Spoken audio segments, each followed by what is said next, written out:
If you love to travel, Capital One has a rewards credit card that's perfect for you. With the Capital One Venture X card, you earn unlimited double miles on everything you buy. Plus, you get premium benefits at a collection of luxury hotels when you book on Capital One Travel. And with Venture X, you get access to over 1,000 airport lounges worldwide. Open up a world of travel possibilities with the Capital One Venture X card. What's in your wallet? Terms apply. Lounge access is subject to change. See CapitalOne.com for details. If you're a podcast host, listen up, this one's for you. My name is Allie Jackson. I'm the host of Finding Mr. Height, a dating and relationship podcast that I've been doing for 4 years now, sharing my positive and practical approach to dating that's built on my own life experience. And I wanted to share another experience that I've had, my secret behind monetizing my show. It's called Red Circle, and I was just telling my colleague about how much I love their platform. With Red Circle, not only am I getting a seamless hosting experience, but I also love the support I receive in ad sales. It's not just typical ad sales either. It's targeted opportunities based on my show and my life. And the platform is super simple. You just set your preferences and Red Circle matches you with sponsors that align with your show. You can vet every opportunity and their platform gives you great analytics. More recently too, my Red Circle team has brought me opportunities outside of my podcast on social media to really augment the podcast partnerships, bring them full circle. I just can't recommend them enough. If you want to give it a try, go to redcircle.com to get your free trial. That's redcircle.com for a free trial.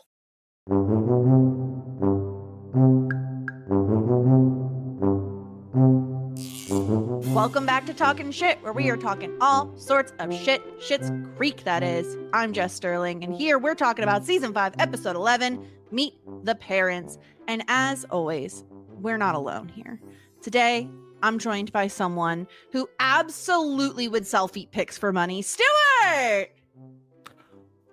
I mean, I wonder what my wiki feet ranking would be if we did. Do you have ugly feet? Like, I aren't all feet ugly? Yes. I'm not a foot person. I don't get I'm not either. Not kink shaming, but me neither. Yeah, not for me. But yeah, but I am intrigued about what my wiki feet ranking would be. Mm-hmm. It's a big hot topic amongst me and my friends, weirdly enough. My friend Tom has a weird thing about joking about wiki feet. So much so that I actually wonder if it's actually a joke anymore. But check. Yeah. You're going to have to check on that. But for now, we're going to introduce our guest now. And someone who absolutely loves a surprise party, Grace Leeder. Grace, how are you? I don't think I like a surprise party. I don't think so either. This is actually the perfect week for me to be on. I'm actually helping plan my brother's 40th surprise birthday party. And I hate that we've decided to do it as a surprise. I keep telling my sister-in-law, can we please just tell him we're doing it? And he doesn't know? Do you think he knows? He doesn't.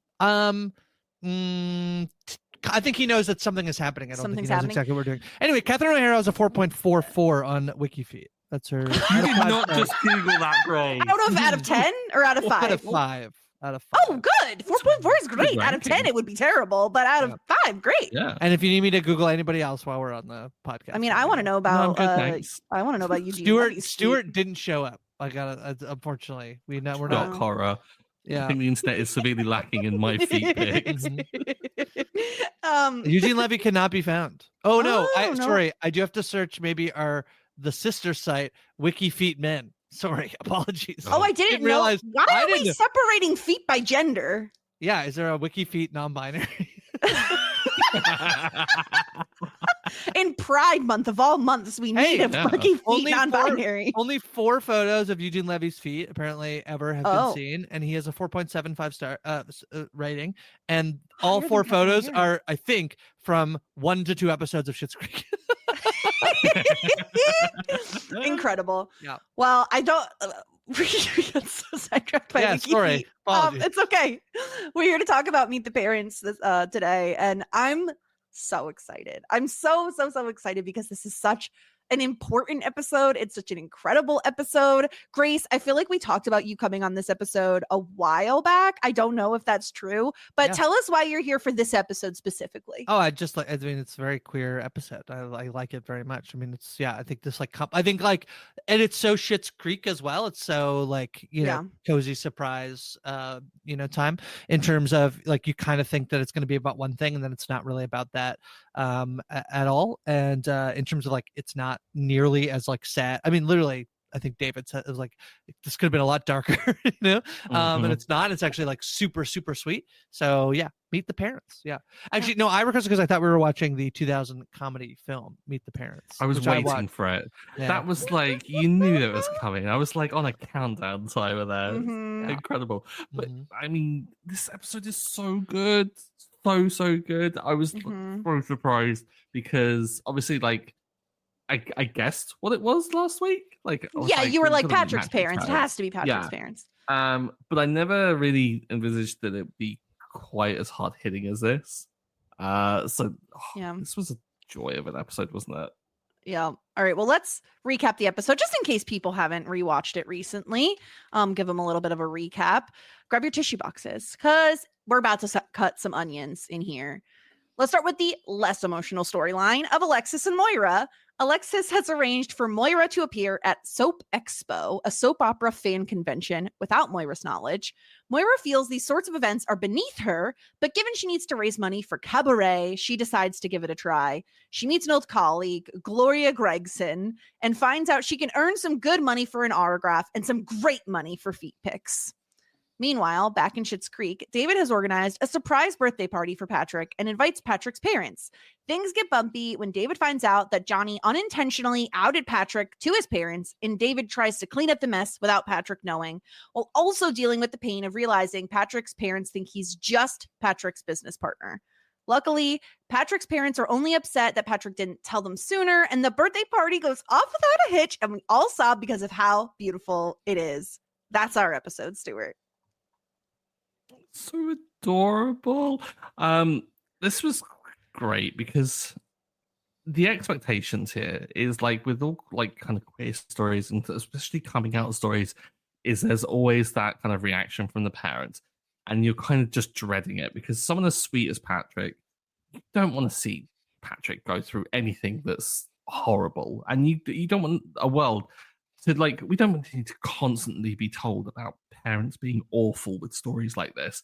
And so it's refreshing to have just like, a complicated and not exactly the smoothest coming out, but a nice one relatively. Like I thought it was handled really kind of well, while also kind of sticking true to what Schitt's Creek is, which is just an absolute like calamity of like silly circumstances that come together and like ways for David to make an absolute pig's ear of like the whole situation and just somehow sweetly kind of like dig their way out of it. And I just came away from this entire episode with like the warm fuzzies. And this is kind of what I missed because last episode was kind of a stinker.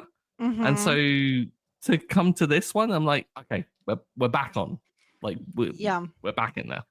Yeah, we're back on track. Grace, I think we've talked about this in the past, specifically with you when you've come on the podcast about like the way this show tells queer love stories in a way that isn't like, it's not all about the trauma, right? Like it's not a character like, yes, Patrick gets outed accidentally, but it's not played in like a traumatic way. His parents aren't angry with him, like it really subverts those expectations in a really lovely way. And another thing I thought that they did a great job with that I didn't necessarily recollect was David's reaction to finding out Patrick's parents don't know, right? Like I feel like we could have seen him be like devastated. And while he is a little bit upset, he really is able to kind of set that aside to be like, don't worry, Patrick, everything's going to be okay.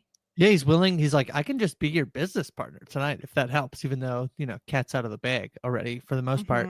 But yeah, there is something. This is, I feel like this is a good episode because, and like a good, like queer, comedy episode in the way that I feel like there's this thing. I mean, this will be a really interesting to talk to you two about. I feel like there was a little bit of a pushback I saw online this season with The Last of Us, that there was a little bit more in terms of like, there being tension or like conflict or things about queer storylines that people were hoping we were sort of more in a like. I feel like people really like the idea of like a fully sort of postmodern like queer thing where it's just like like someone says they're out to their parents, like they never really have to come out, that like their parents are totally fine with it, like as soon as they come out, like that sort of thing. And there's a little bit of pushback because I think that even like in the ways in which it goes well, there is still like these like things that happen as part of like a queer as part of the queer experience, just because it is like out of the norm.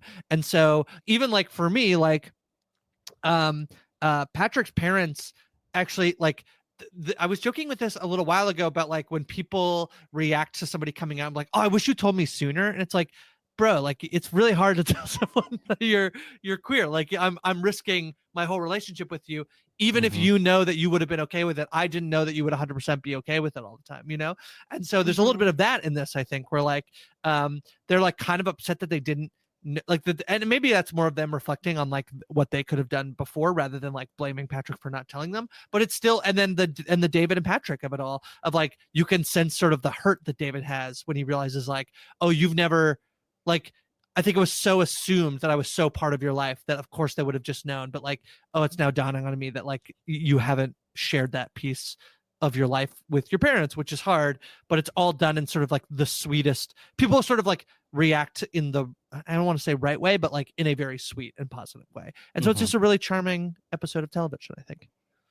It's complexity that's not really afforded to these stories ordinarily. Like it's like you said, like it's wildly kind of like difficult to navigate because in some sense people do, like you said, say the right things or the right things, but it comes loaded because you don't want your lifestyle to necessarily be a reaction to some people. Like you don't want it to be like this scene that people kind of like make of it. And like some people don't necessarily want that. Some people do want that. They want the validation, and it's like it's personal to each individual.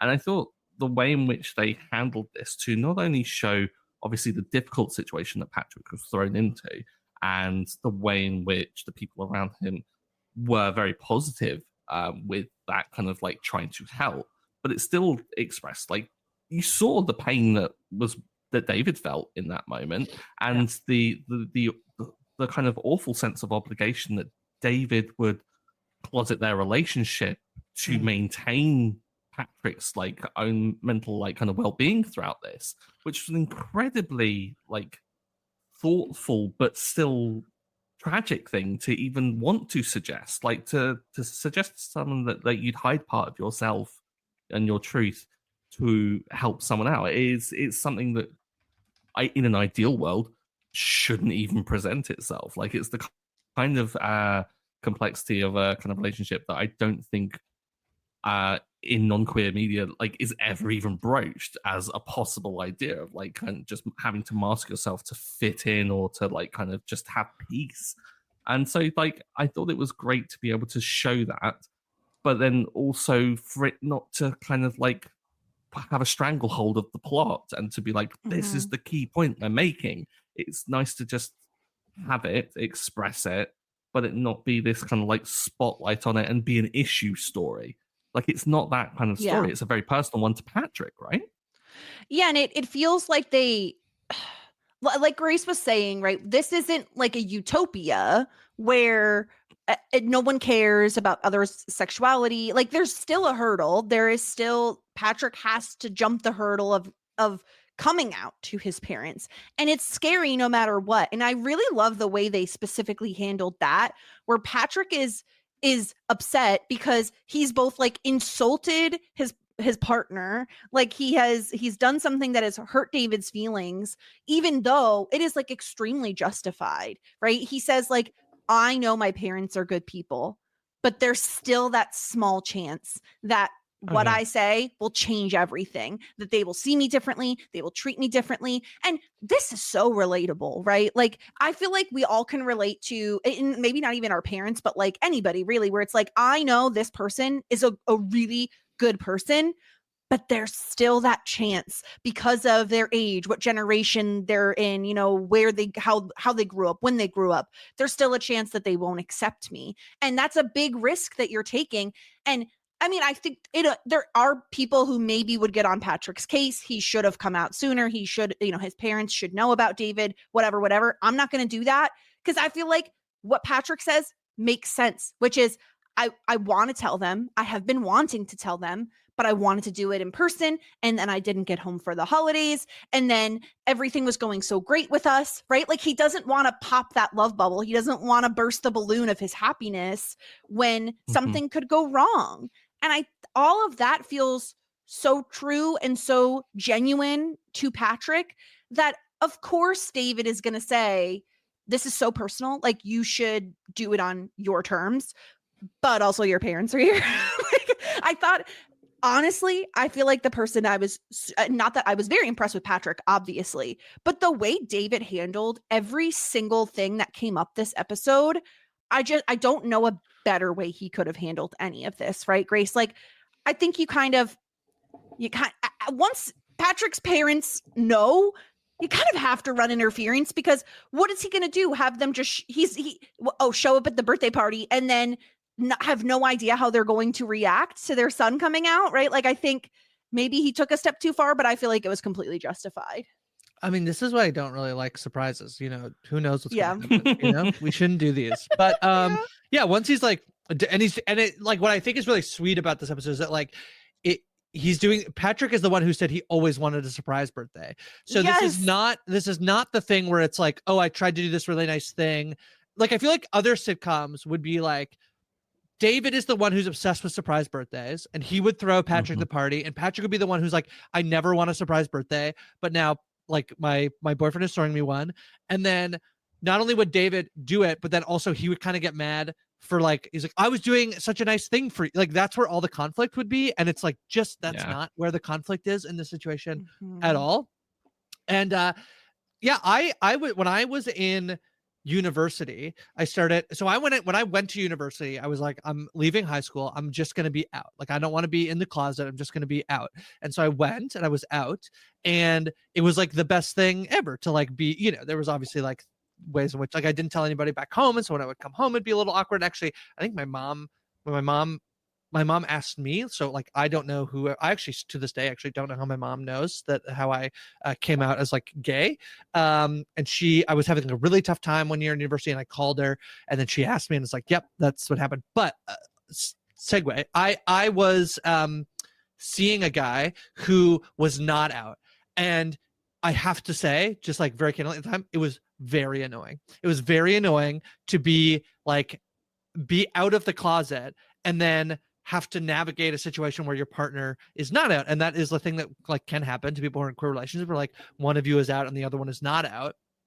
And like, it didn't work out with that person. And it's not like I was like not willing to like figure it out with them, but it was like, it was like an annoying thing because I was like, oh, I'd done that already. Like, it's like, I'm out already, like I don't want to do that. And so I actually do think that David like offering, to like be in the closet for Patrick's birthday party is like, it's so sad to think that they would have to do that, but like he's willing to do it. It's such a sweet, kind gesture from David. And I also feel like it must be even more triggering for David because we know he does not have a good history with romantic relationships. And I imagine that part of that is probably having to hide himself, for others. And that just feels like it must be at least part of the equation, or it must have happened to him at least once. And I think it's also just like this whiplash of his whole family knows, like Patrick is a member of the Rose family at this point. Right. And so to have like the exact opposite where Patrick's family only knows you as your partner's business partner, like that is so painful. And yet the grace with which David handles this is just like so admirable that he is able to be like, nope, this is about Patrick. Like I'm going to table my hurt feelings because I just inadvertently did something that could really have serious repercussions for Patrick. And I thought it was like, I don't know, Stuart, like to go from only having telephone conversations with someone's parents where, again, they think you're a business partner, to then approaching them in person and being like, hey, so here's the situation. Like, that is terrifying to me. Truly, I can't think of anything scarier than that. It's strange because at times David gives across this kind of really, I guess, unsure of themselves, attitude that you kind of you know that there's a lot of kind of work on oneself that's gone through. Like David, like kind of saying, I brought 2 people home and told parents to deal with it. Like it was very much, I think that there was a lot of work that went into David accepting themselves and also making other people accept David for who David is. And so, like, I think that there is still a lot of those kind of insecurities that kind of manifest. Like we see David when David gets really shy sometimes and kind of not as quite as extroverted amongst people as Alexis is. And so there is a vulnerability there. And David kind of like puts on this sheen and like goes into protection mode for Patrick, because I think David perhaps sees a lot of his former self in that whole situation. But then it's also like really kind of quite endearing because it doesn't take away that David still has that like deep down. Like I don't think anyone really ever truly kind of like gets over any like kind of issues around like stuff like that. It just kind of gets lessened and you have ways of coping with it. So still like David is digging deep and having to do with it. It's just so admirable and just so mature, which I don't think we would have got from David in earlier seasons unless we'd also had that assurance that came from the relationship with Patrick. So it's like it's really nice how the two of them kind of do rely on each other still without actually having them. Well, I mean, in this sense, like kind of David is stepping in to help Patrick, but like they still are relying on each other's influence for that. I will say, really fucking ugly gift basket, like this like metal dark metal thing with a black ribbon. Like I like black, but I was like, David, that's just too much. David loves black. Yeah, he put some extra lip balms because he ran out of body milk. Yeah, I love that. Like David is so attuned to the store that he knows like obviously what like conversations. He's like, well, I know exactly what they like. I'm going to pack everything in there. And I also love the conversation at the end where Patrick is like, yeah, and the gift basket that I'm hoping that you paid for, that David's just like, yeah, nope. The other thing I think is like important about Schitt's Creek obviously became popular like ever, but in like Eugene Levy and Catherine O'Hara are like such comedy icons, and the show is a show that not only was very popular, but like Canadians were very proud of it being a thing, even though like kind of in the universe of the show they like kind of the jokes that they never really say whether or not, but it was a CBC show and it's Eugene Levy, and so people were really proud of it. And I really like this episode. I do think the thing of Patrick's worry about the like 1% chance that your parents will like, and to me, he doesn't really, I think, have any fear that they'll disown him or like not care for him, but just that your relationship is different. Funny, I make this joke now all the time where it's like, I'll have friends who will be like, oh, it's so annoying. My parents always ask me like, when are you going to get married? When are you going to have kids? If you want your parents not to talk to you about any of that stuff, you can just come out as queer or trans, and they do not know how to talk to you about that. So they will not. But for Patrick, it's just that like their relationship will change even just slightly is like the thing that he is most worried about, that they'll see him differently and act around him differently. And what I really like is that fear is like really like I think really well expressed in the episode. And then also you get this because I like not to like go in on sort of like wokeness or whatever, but I feel like there's this feeling that people feel like oh, I'm gonna say and do the wrong thing, and then you're gonna see me as like if you're like not like super leftist leaning person, you're gonna think I'm then like the worst, like I'm homophobic or whatever. And I just really like the way that this whole thing plays out, where it's like, no, it's not really about whether I don't think you're gonna be like, I think you're a good person. I don't think you're gonna be like immediately homophobic. I just think like it's gonna change the dynamic, and that's the thing that we all have to then like figure out. And so I just, for like a mainstream, extremely popular show, I really just like the way the dynamics of this situation play out and are like expressed in a modern show. Yeah, especially I think I love the scene between David and Patrick's parents where they're like, wait a minute, we're not upset that he's gay. We feel bad that he didn't think he could tell us that information. And I really appreciate it because all of this felt like both like a nice version to show, right? Like not necessarily the ideal scenario, right? Because in the ideal scenario, Patrick is able to come out to his parents himself, but like an ideal scenario where the parents don't disown you, don't hate you, don't judge you, all those things. I really appreciated that his mom said, is it because we were so close with Rachel, his ex-fiance? Because that feels sincere. That feels real. That like, that would be something she's thinking like, oh no, is it because like we really liked Rachel that he felt like we wouldn't accept it or we wouldn't understand it? Like they only care about Patrick's well-being to the point where when they're questioning, like, do we go to the party? Like, we don't want him to feel uncomfortable. Like we only want to be there for him. It's just so lovely. And it is like something that is so just lovely to see on TV, especially because like you both were saying, so much of queer media is like trauma. It's just like every second of it is trauma. And so to get this is like really lovely story where Patrick still gets to come out to his parents and we get to see that moment.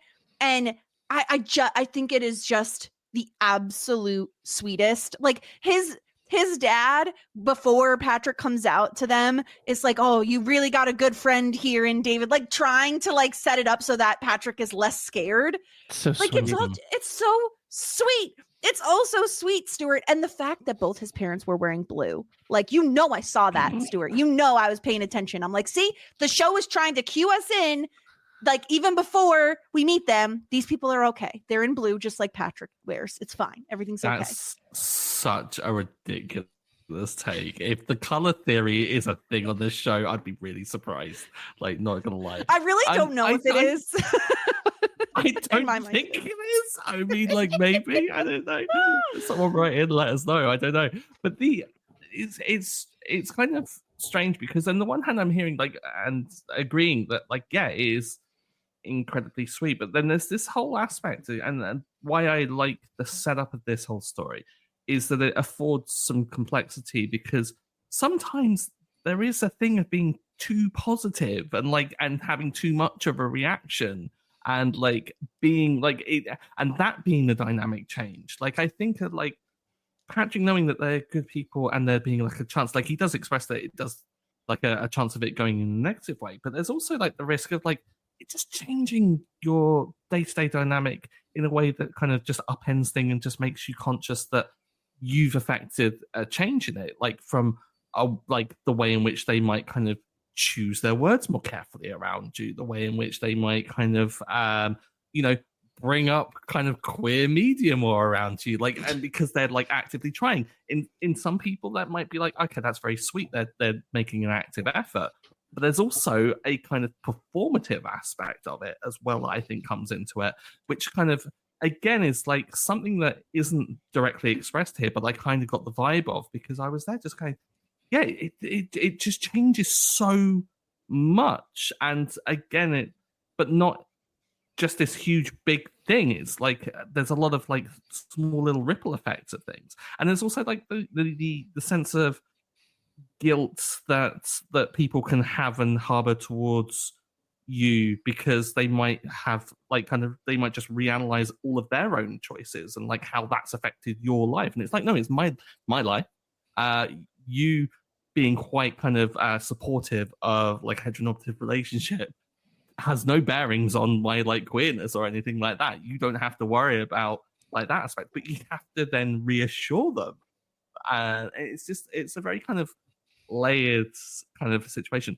And the way in which they did at least set it up to be supportive, I think is just the best way it could have been navigated, because like you said, like they kind of like set it up to be like, okay, well, we're gonna like be really kind of positive towards David and to like kind of reassure that way. I think that it allowed for possibly some like thinking of how complex this could be, while also kind of just still setting it up that like we're in a safe pair of hands. I don't know if I'm really kind of like reading way too much into it. I don't know. I've been like thinking a lot. I think you're spot on.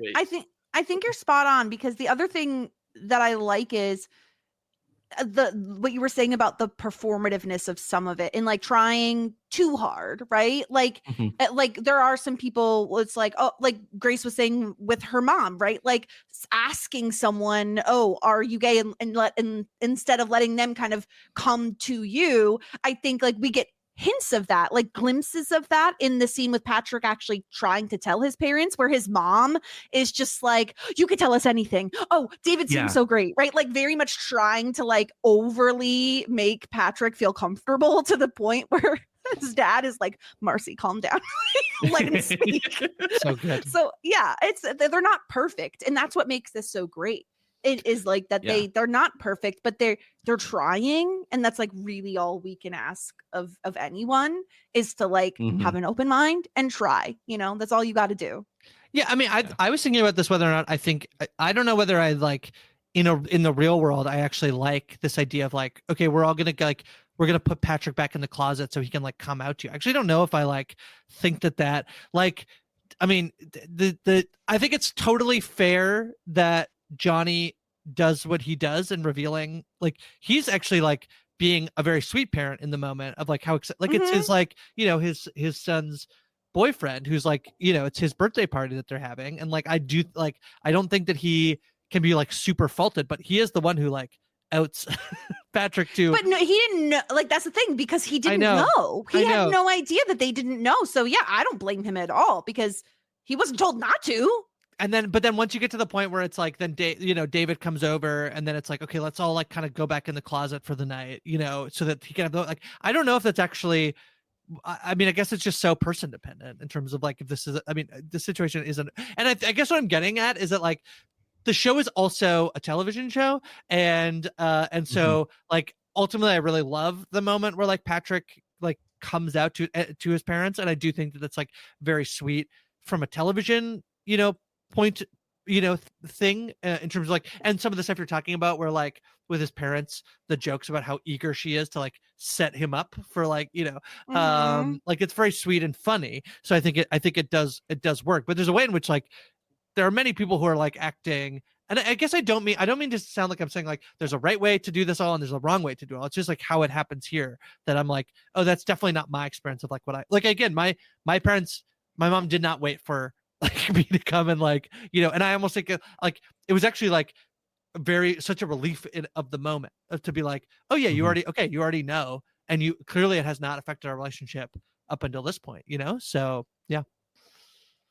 It's different for so many different kind of people and different relationships that people have. Like for some people, like you might come out to some people in a completely different manner than you might to others, because there is an aspect of like them informing it as well. Like it's wildly complex, but like I think the key thing that I kind of loved about this is the ending, because I felt like a bit more power was given back to Patrick and the ownership of that whole situation of being able to read the parents and to know everything that went along, and then to afford David an opportunity to be like, yeah, I did that. I'm cleaning up Johnny's mess and all of this. And for Patrick to choose, I think, to not be angry and to accept it and to kind of be quite thankful of it, and still to express that it was one of the happiest days of his life.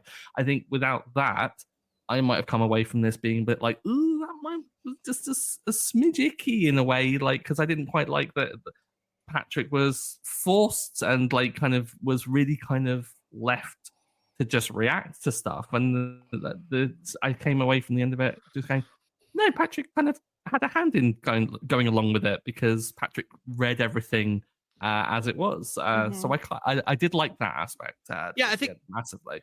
I think for me, it's because like I'm a little bit behind on the route, so I'm like jumping into this. But like, if David knows Patrick well enough to know that like Patrick could really like use and would want the moment to come out to his parents, so like that's what's in. Like I think that's what's important in that situation. You know?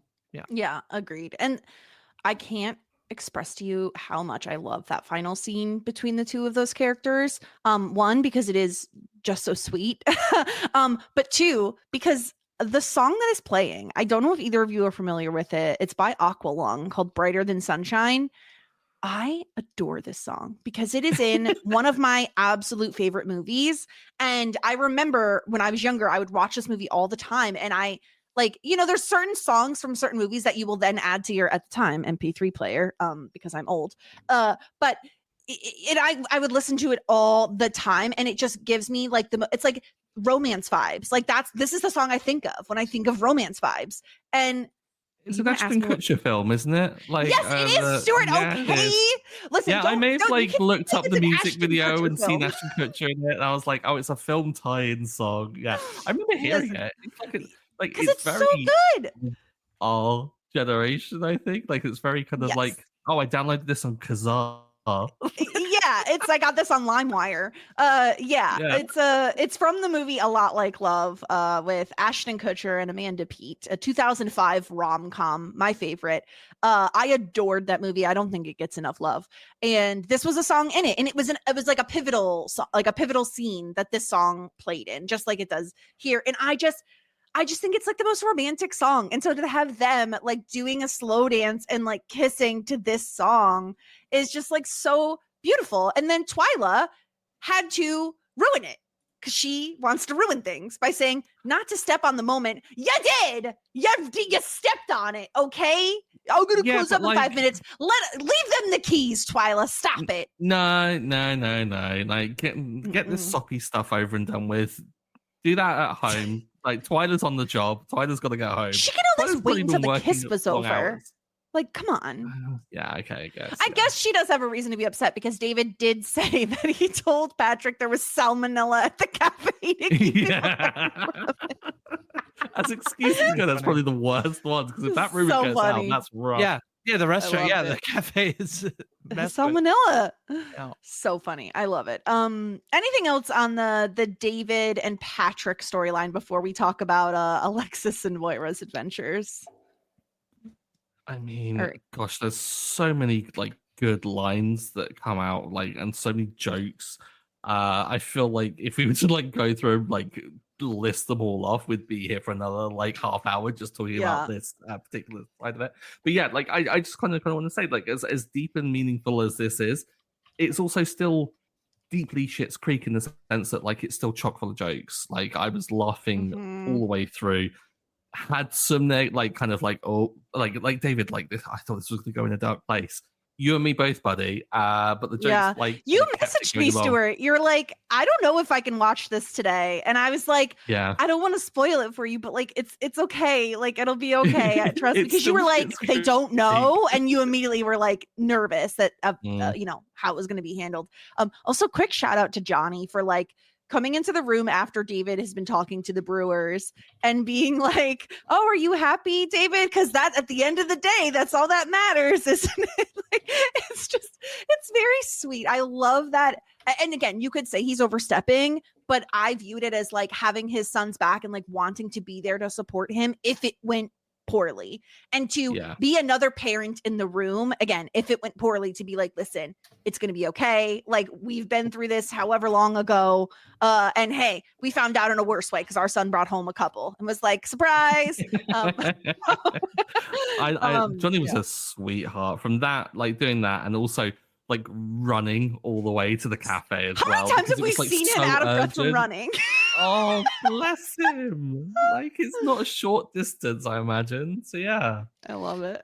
It's so cute. I think also Johnny just breaks, I think, a lot of the tropes of like comedy sitcom dad, in terms of like, basically what happens this episode is like, he's like, just like bragging about his son and like he's so happy about like for Patrick and for and David organized this thing that he like outs Patrick, but like that's like many other versions of like of the headline being like father sitcom dad outs son's boyfriend is like much worse than this situation. It's very sweet, actually.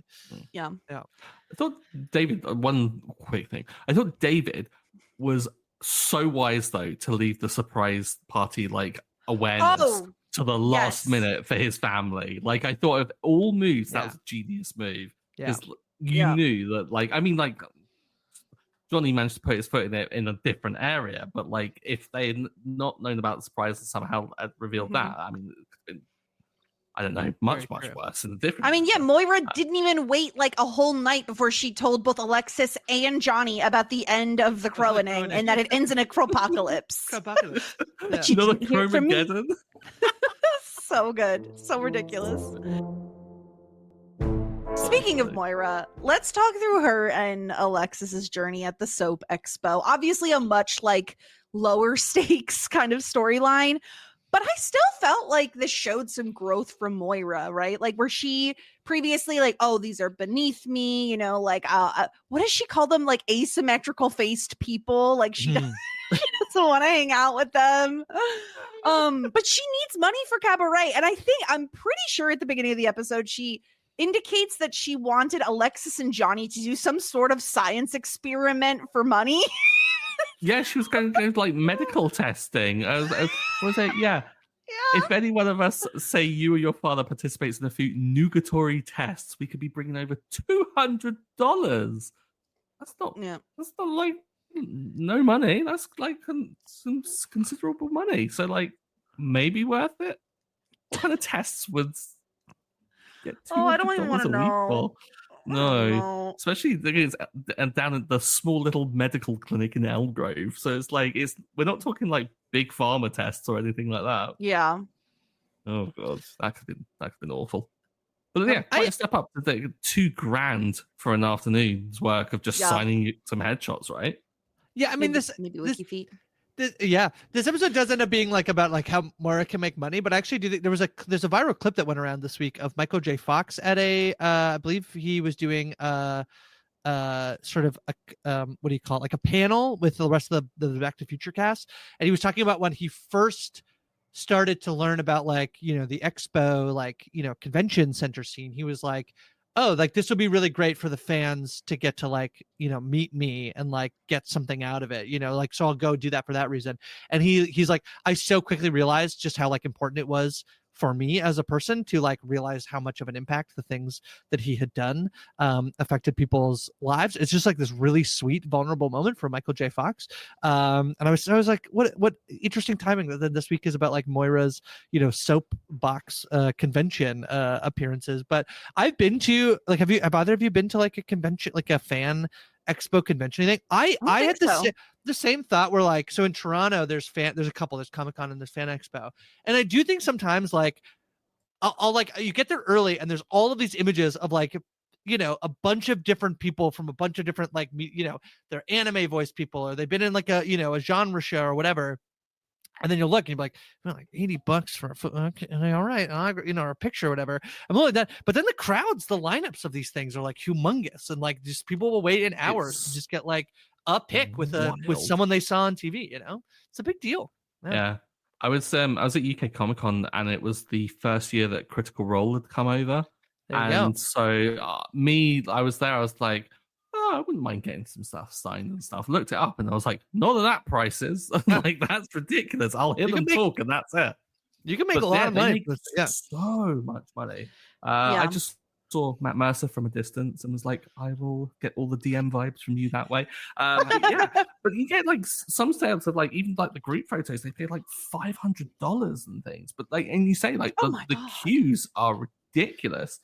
They did a panel where they got to like talk to the crowd and people got to ask questions, and it was like ordinarily like you go into like the big hall where people are, and then it clears out, and then the new batch of fans go in because it's obviously like different shows and different panels and things, packed the whole day because people were holding seats and being like, nope, I'm not missing this for the world. And I was like, that is just wild. But it seems to me that once you're on the expo like panel circuit, you're like made, like you've got money for life.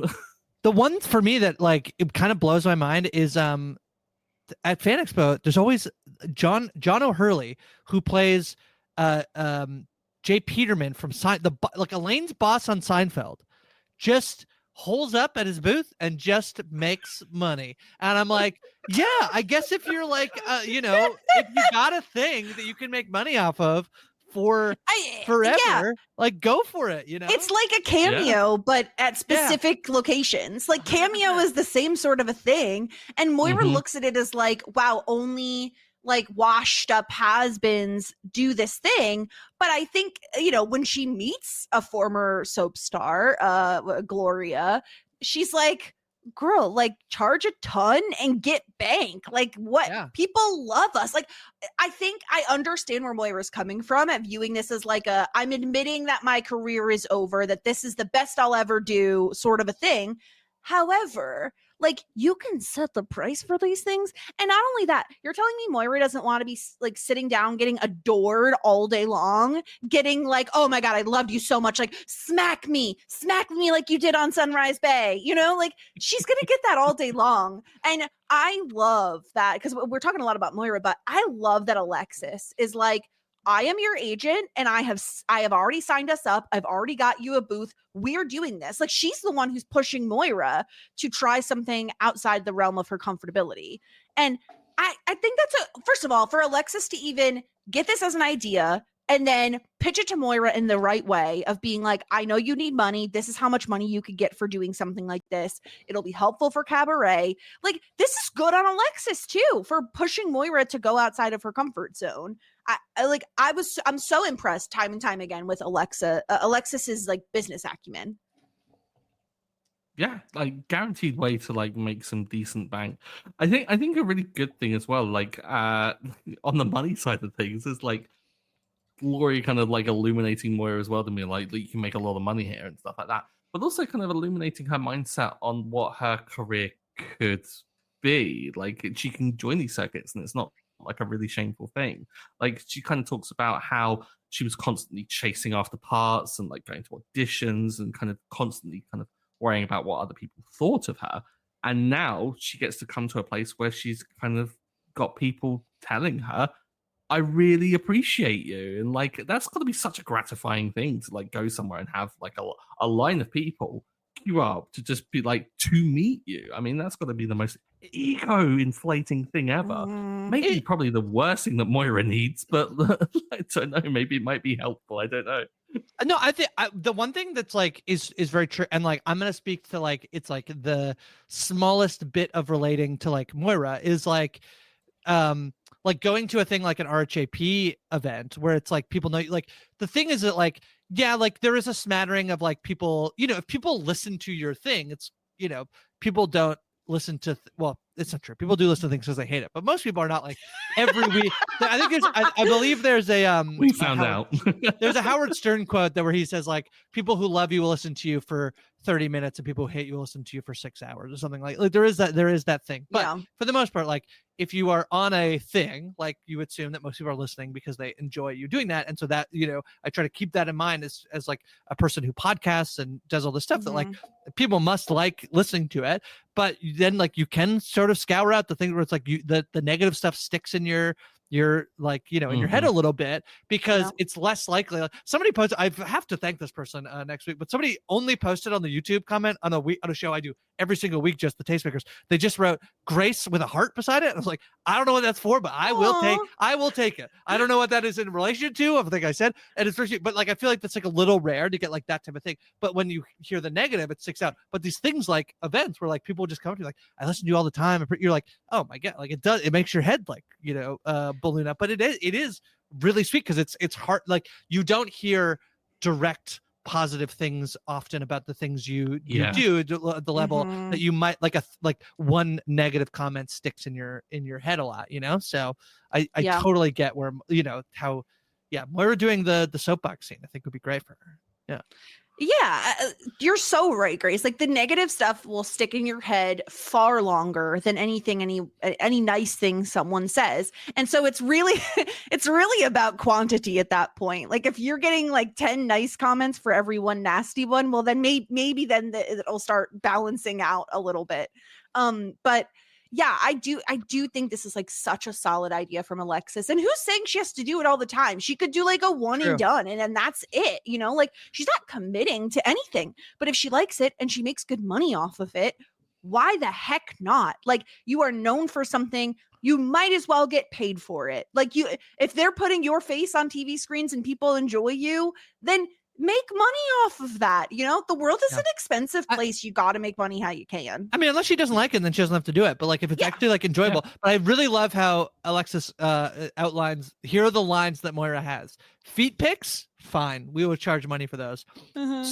Sunrise Bay plot points, we are not doing that. We are not talking. We're not doing that. Is a line that it will not be enjoyable for any of us. So we're not doing it. I love that. I love it so much. So good.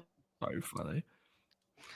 Anything else on the Moira and Alexis storyline? I enjoyed it, considering I don't think you want something too heavy or too difficult, or like, it's a simple, straightforward storyline when the bulk of the episode, the bulk of our emotional energy is going towards the David and Patrick storyline. So I think this is like a perfectly adequate B storyline for the episode. Yeah, I think this is a really like a great accompaniment to it. Like, it's kind of slightly absurd because it's a new environment that we're like kind of coming to. It's a weird situation. They build up the feet joke so well because they kind of like gloss over it. Gloria makes a reference to it, and then they unveil the pricing. Like, it's just so funny how it's like, bam, that's the thing that we will kind of charge for. I thought it was really well done. Like, I think it had this been more embellished, I think this possibly like could have been an A plot in other episodes, particularly like kind of maybe if this was lended to some of the stinker episodes that we've kind of reviewed, maybe this kind of would work a little bit better for those. But and I think this coupled with the David and Patrick storyline, I think just makes this an absolute powerhouse of an episode. I think, and I didn't even notice that we didn't have a C plot to this. Ordinarily, we get the 3, and then we just got the 2. It doesn't need it at all. Yeah.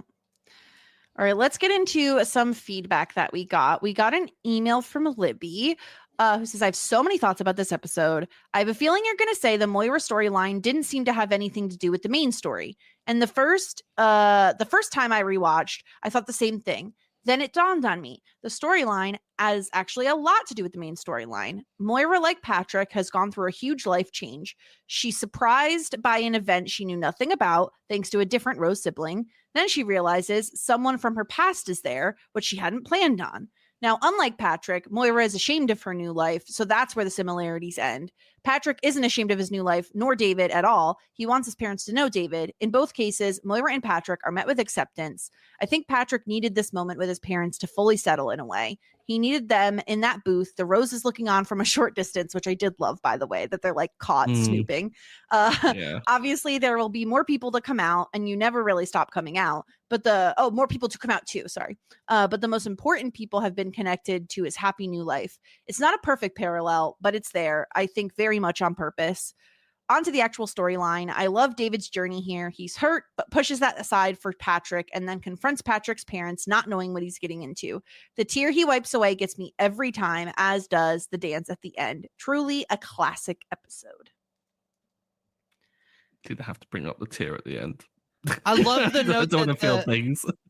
I love the note that there's actually a lot of thematic connection, because like it's like really true, and I hope I want to can credit the show with like that writing of like deciding to do that, because this idea of like letting go of something, sort of like sort of not coming out, but like recontextualizing this thing that you're like you have a lot of anxiety or like nerves about, and like the emotional, like the vulnerability that comes with doing both of like coming out to your parents, or being on the soapbox scene. I think is really poignant feedback from.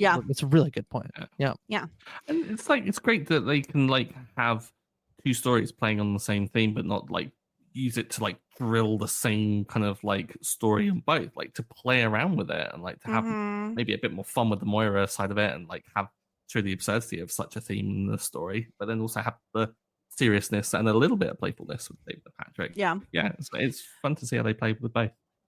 We also got a message from Jared. When it comes to sitcoms, I adamantly beat the drum for comedy over plot. And I think many modern sitcoms get a little too sappy with their plot. But this is the episode that makes me feel differently about the show. Even having seen it before, this more than anything that's happened before or anything that's to come is what really gets to me. My only qualm with the episode is that the B plot feels like it contrasts slightly with the A plot, but the B plot stands on its own really well. Still, beyond that, this is a near flawless piece of 22-minute TV. Which, yeah, I mean, I am with you. I think I tend to agree with Jared in terms of I'm fine if sitcoms, if we're leaning comedy over plot in most sitcoms. I do think the best sitcoms are able to find a way to give you the warm fuzzies. Not every episode, but every once in a while, just to remind you that, like, yeah, these characters have changed. They have grown, right? We've seen their arcs and them blossom a little bit. I think it's necessary, and the best sitcoms will have those moments, but it is a sitcom. And so we're usually watching it to laugh. And the show does a great job of giving us both of those things. Yeah, I think it's I'm going to jump in before I think Grace says it, is that Grace often says that, like, comedic, like, kind of actors and things tend to do the best, like, drama and, like, the best kind of, like, emotionality because of, like, kind of the way in which they have that capability.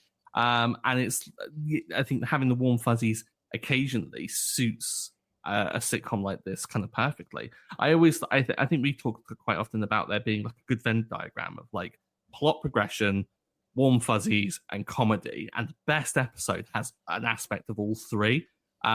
This one, I think, had a little bit of plot progression because I don't feel like I felt like it was a progression of David and Patrick's relationship. Certainly, like, it certainly feels super serious, and I think locked in at this point. I no longer have those kind of, like, worries of, like, an argument throwing it and derailing it and things. I think that they have weathered the biggest of storms and that these two are set. Please don't prove me wrong. And we got some, like, solid comedy. Like, had some, like, absolute belter jokes in this. And Warm Fuzzies, I mean, was off the scale. So, like, we hit it on every kind of, like, aspect that I think makes a great episode. Yeah. All right. Let's get into our ratings here. I think it's like both tough and not tough this episode. Stuart, I'll go to you first. Who is simply the best? Who are you giving your MVP point to this episode? Oh gosh. Johnny had a good episode. Just gonna say it, because if I don't give Johnny his flowers, I never will. And I often will get told off for it. So there you are, people. I do like Johnny. You could just call him out by name. Will would be the one getting upset. You could just say his name. It's okay. When's he on next? Is he going to shout at me? I don't know. Like, for this, I find it a little bit difficult because for me, there are two contenders. There's, like, Patrick for obviously doing what Patrick did. But then there's also David. And I'm leaning towards David, even though it's Patrick's story, because I don't know, like, I feel like David navigated a lot in there. So for me, I'm going to lean on the David side, but it's so neck and neck. Mm-hmm. Grace, what about you? Who are you going to give your point to? I agree with that, but I feel like it'd be a shame for Patrick to not get points. So I'm going to give Patrick because I think it's so close between them. And I guess the only my reasoning to go more so with Patrick, and it's like, not that, like, anybody does anything wrong, but, like, Patrick does the least amount of wrong, like, and again, it's not really, that's, like, the wrong terminology, but, like, Patrick just ends up in the situation that, like, he he's reacting to in a situation that he's been put into. I guess his big mistake is always having wanted a surprise birthday party. I was about to say, like, if there was one flaw, it would be that. Yeah. Well, the anybody's listening to this, I never ever in my life ever want a surprise birthday party. Just for the record. I'll send this to your mom, Grace. Don't worry. I do not want. I'll let her know. Yeah. Don't send to my brother because we're planning him a surprise birthday. You said it on here. Oh, that'd be so mean. Well, the joke is on both of you because I literally was saying to formerly mentioned husband Will that if that of Patrick and David, whoever didn't get a point, I was going to give a point to because I feel like they both earned one. Yep. And now now the joke's on me because I don't know what to do. Because they're both worthy of points in this episode, right? Like they both are just incredible. And it is like so hard to choose. And I agree with you, Stuart, as well, that like there'd be points if we could just give out points like pieces of candy. My God, so many people would be getting them this episode. Like, you know, Patrick's parents. Yeah, Johnny. Patrick's parents, I think. If you want to, I mean, I feel like they are a contender. Like they really like they didn't know he was gay, and then they're trying so hard to be supportive. They are very sweet. I think that they are definitely contention. Yeah, it's just really difficult. And I think ultimately I am going to give the point to Patrick because I think like to Grace's point about him being kind of put into this situation. And then I also really love that we talk about David kind of setting his feelings aside to take care of Patrick. I feel like Patrick does a great job at like validating David's feelings and being like, if the roles were reversed, I would be devastated. Like, I love that he said that because it's true. He can say something that I did or didn't do has resulted in you feeling hurt. And I'm really sorry. Yeah. I actually think Patrick's the like thing that I wish the most that Patrick had done out of any of this is tell David that he hadn't told his parents. Yeah. Like that's actually the biggest piece. Like, I don't care that Patrick didn't tell his parents because I get that. Like, you know, I don't blame David for having thrown a party. It's like, if Patrick just had communicated like, cause that's a piece of like being in a relationship, I think is like really fair. It's almost like surprising that they had like, and I mean, it's just they hadn't talked about it. That's just like a comedy setup and probably just a little bit of like, we know we'll want to do this episode at some point. So we'll like withhold, like we'll never have them talk about it. That's the only piece that like, if I was to judge Patrick a little bit, like I feel like you really could have told David that you hadn't told your parents, but is what it is. All right. On to our disgruntled Pelican point. This one is rough because there's no real bad character, right? Like Roland's annoying because he's Roland. Like he like tries to make it seem like Johnny is like a bit of an asshole, honestly. Like, he like tries to act like Johnny is just unkind and judgmental. So funny that Roland thinks that. I feel like my read of that in the opening scene is that he's like, well, you really like let them know that your son is in a relationship with like the joke is not that their son is in a gay relationship. It's like the fact that like they're in a relationship is like they're so shocked and stunned by it. You know? Yeah. Yeah. So Roland's a contender. My other option is I was being completely serious that Twyla, how dare she? Like, how dare you interrupt? But again, when we're looking at the salmonella of it all, like, okay, fine, give her a little bit of a pass. Wow. But so I don't really know. Like, my only real option is Roland. Like, there's no one else who does anything. Who else does anything bad this episode? There's one. You could just go with the concept of homophobia, or yes, that's a great idea. We cannot. That's opening the floodgates. Or it's a podcast. Or people who want to ask Moira about plot points and yeah. So the worst. Yeah. I mean, what were you thinking, Stuart? Who were you going to give yours to? I was hoping that I could just copy someone else's. Yeah. Have you ever done this? Have you never given a description? Like, I honestly do think we've always have. I do feel like there's a world where you're like, nobody actually get like, I really don't think anybody like, I don't think anybody like, nobody does anything that I would like classify as like being actively like because Alexis does a really nice thing by setting up the expo. Moira has like a decent. I think it's a nice thing to. I think she's pushing Moira. No, if I had a day off work and someone goes, actually, I booked you to do some other work. She didn't have a day off work. She was working from home, Stuart. That's a day off. That's a day off. And I say that as someone who works from home. I'm just gonna go with Roland because I do think it's a bad look that the first time like the parents are meeting, Roland acts like Johnny is homophobic. That's really not great. And so if I'm struggling to give it to someone, truly like he's the only one who does anything remotely bad. So it's gonna be Roland for me. because I'm committed to giving out a bad point every single time. I don't care. We've got to give out a point. We're in season 5. Like, we can't break it now. No, we can't break the system now. I mean, this is not really going to affect. Yeah, it's not going to really affect Roland's score, right? Like, it's not like he's already rolling in the negative points. There's arguably episodes where Roland should have got points that he didn't get right? Like you were like, oh, this person certainly. Was, like Roland was bad, but like this person's really bad. So we're just here like, in these other places. Yeah, we're just retroactively giving Roland points that he should have gotten in previous episodes. There we go. That's how we could say it. Yep. I always try to give Roland like some positivity whenever he like shows even the slightest aspect. I feel like I give him pity points, and I'm trying to like not have him be this low down character because I think Roland has like moments where he can be very lovely.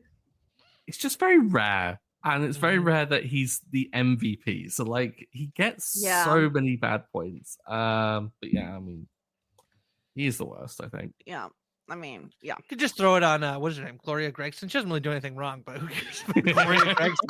But screw Gloria, right? Did she say anything about her before? Does Moira say anything bad about Gloria Gregson? No, she goes, Gloria Gregson! That's just her name. Maybe. I mean, like, she does make some really nasty wine by the sounds of it.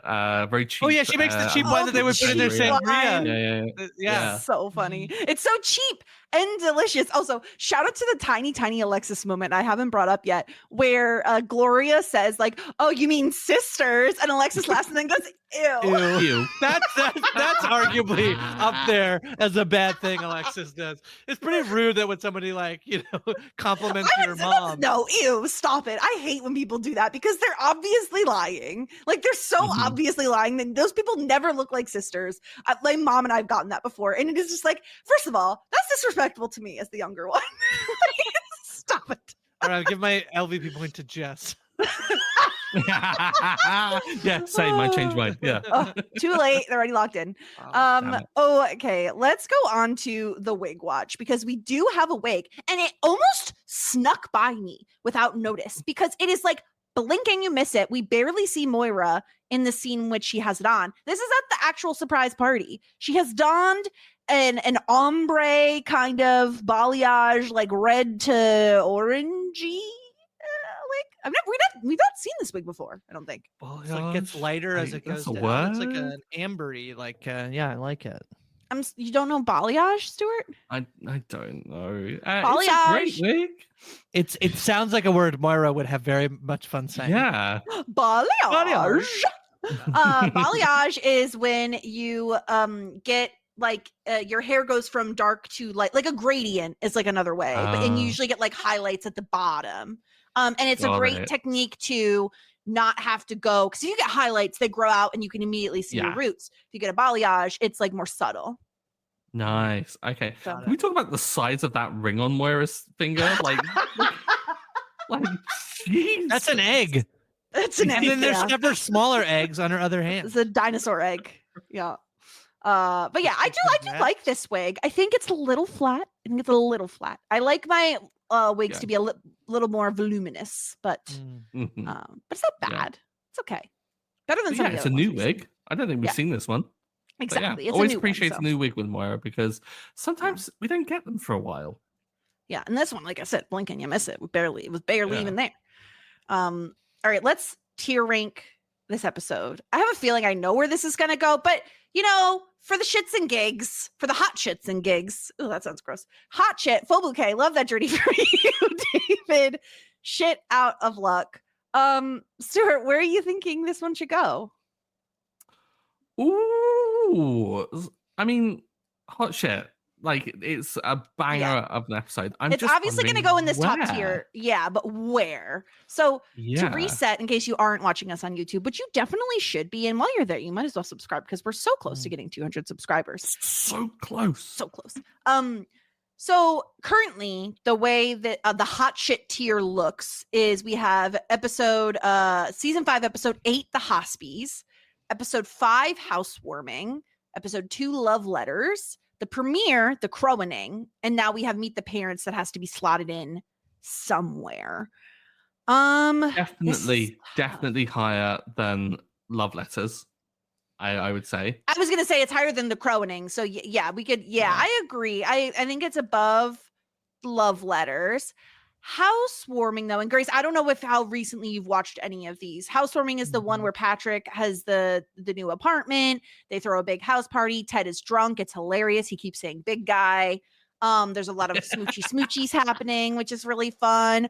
And it can't go higher than housewarming. Housewarming also has it's Moira and Johnny are watching the bebe, which is really funny. Like, both storylines are really good. But does it have the warm fuzzies? No. Does it have the plot progression, Jess? You're missing the Venn.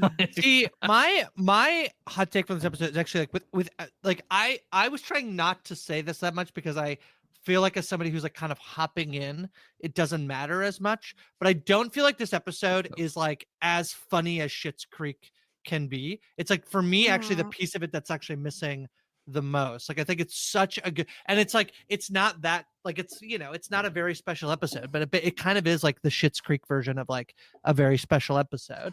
It's more warm fuzzy than it is comedy. Yeah, because housewarming is way funnier than this episode, but it doesn't have as many warm fuzzies. So it's what's your preference?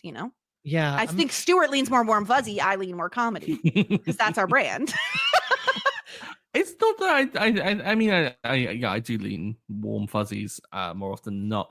I think maybe I found the expo stuff funnier than both of you, because it's because the wiki feed of it all.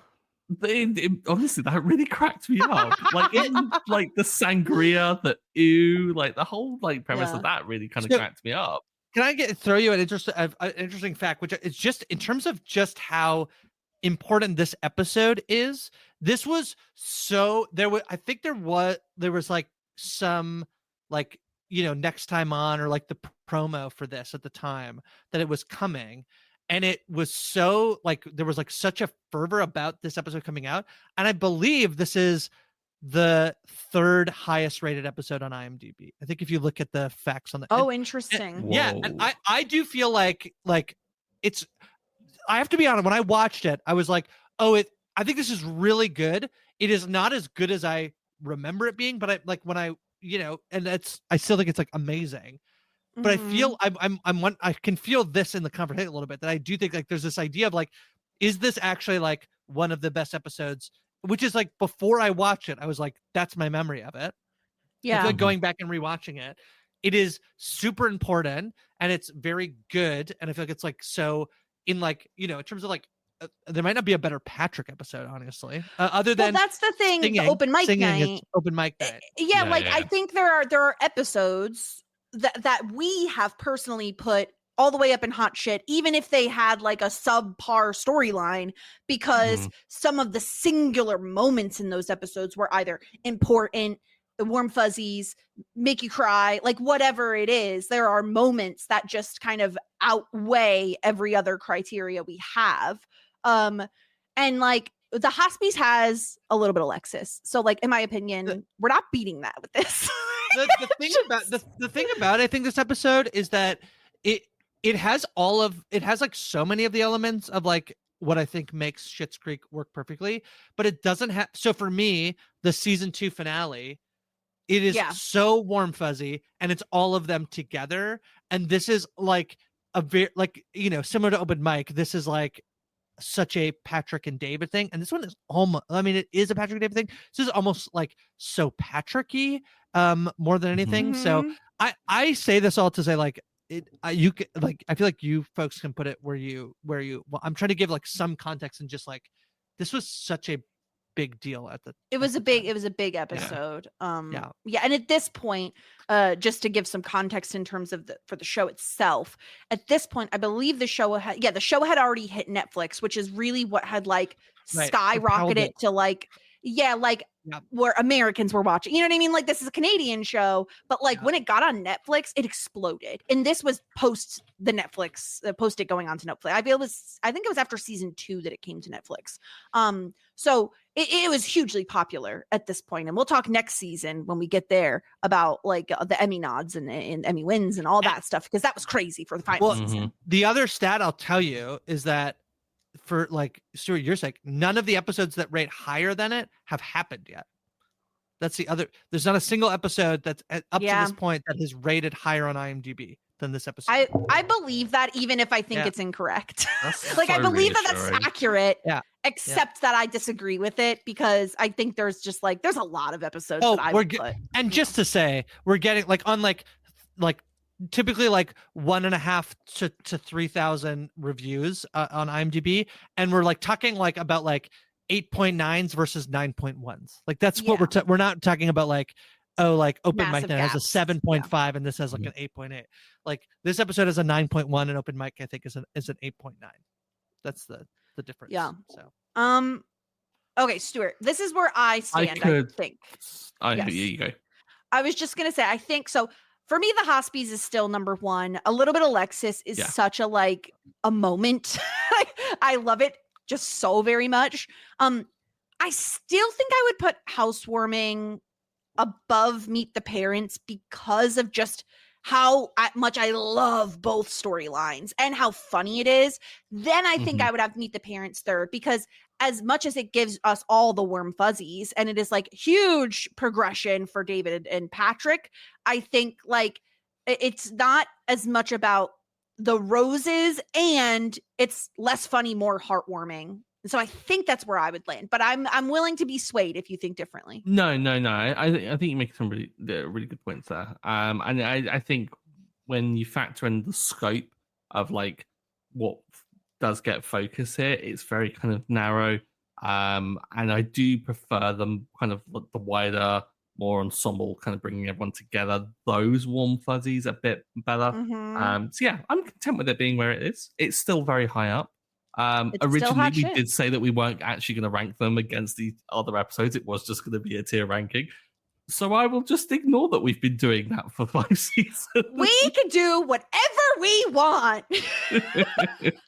That's where I stand. So that's our episode. And Stuart, do you want to know what next week's episode is titled? Absolutely. We're on the penultimate episode of the season. And it is called The Roast. That's not right? No, you're on the anti-penultimate. Isn't there 14 episodes in season? Oh, maybe we are on the anti. Oh, sorry, we're on the anti-penultimate. Apologies. Anti-penultimate. Yeah. I do love anti-penultimate. I got worried there. I was like, I'm expecting more episodes here. The roast. Are we getting a comedy roast? I don't think we're getting a roast dinner. Like that, obviously, like I hear roast as a British person. I'm like, roast dinner? Yes, please. I guess comedy roast? Maybe like an open mic night thing? Is someone getting roasted? Who's getting roasted? Moira. I don't know, maybe Moira. Maybe it's another way of like raising money for the production. Maybe they're gonna put on a roast and have people like pay for attendance or something. And then we get loads of one-liners about Moira being an absurdist. I don't know. I don't know. Well, I'm going to find out in like 15 minutes though when I watch it. We'll have to see. And we won't be alone either. We're going to be joined by Todd the librarian, so that is very exciting. Can't wait for that. Because he knows how to read people for filth. There you go. Zing. Grace, thank you so much for joining us yet again. You have so much going on. Tell the people a little bit about what you have going on. So the Tastemakers, Tara and I watching all the TV and tell you what you should and shouldn't watch. So check that out. Also writing for Parade and Pop Heist. And it is a June, so it's Pride Month. So we're doing the Pride Has Spoken. We had an episode with Asia and we had an episode with Teeny. And I feel like there were like things that I was thinking about this as I was like that from those conversations that I was like were very relevant. It was so good for you to time this to start the rewatch so that this episode would happen in Pride Month. That was so smart of you. And yeah, we're selling new merch over there as well and raising lots of funds for the Trevor Project. So check that out. Yeah, I'm on social media at Hi From Grace or at Go For Grace. Incredible. Actually, speaking of Pride Month, I just finished a book in Pride Month, which called Woodworking by Emily St. James. Yes. Go read this book. If you're looking for a short, heartwarming, sometimes heavy novel that is centered on two trans characters, like go check out this book. It was really, really good. It's set during the fall of 2016. We all remember what happened in the fall of 2016 in America, in South Dakota. And it is just really, really, really good. So go check out that book during Pride Month because I really enjoyed it. And it just came out this year. I think that's from Crooked Media. I think that was one of it their. Is. Yeah, there you go. It is. Yeah, yep. Cool. So go check that out. Stuart, anything else we need to plug? Anything else we have going on? I don't think so. No, just obviously, just a reminder. I mean, we talked about affirming comments from lovely listeners for the media that people put out there at expos. Do the same for us. We're like 3 subscribers away from 200. So if you're watching on YouTube, just click the little button. It takes like just one little quick second out of your life. And it also means that Jess and I have to do something really silly when we do reach 200, which we haven't decided yet, but we will decide soon. Whether it be, we've got to somehow one up wearing awful itchy wigs. I don't know how we're going to do it, but we're going to do it somehow. I still have this next to me. Why? Because I don't burn it. Please, this is so much plastic in it. That's terrible for the environment. Would be really bad, yeah. It would stink. But it is still here. Look at it. Look at her. Stuart, during Pride Month, you're talking about a wig burning. How dare you? Don't burn How dare you? How dare you? You're a monster. You should be ashamed of yourself.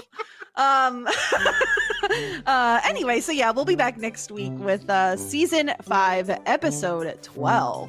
And until then, everyone, warmest regards. And best wishes.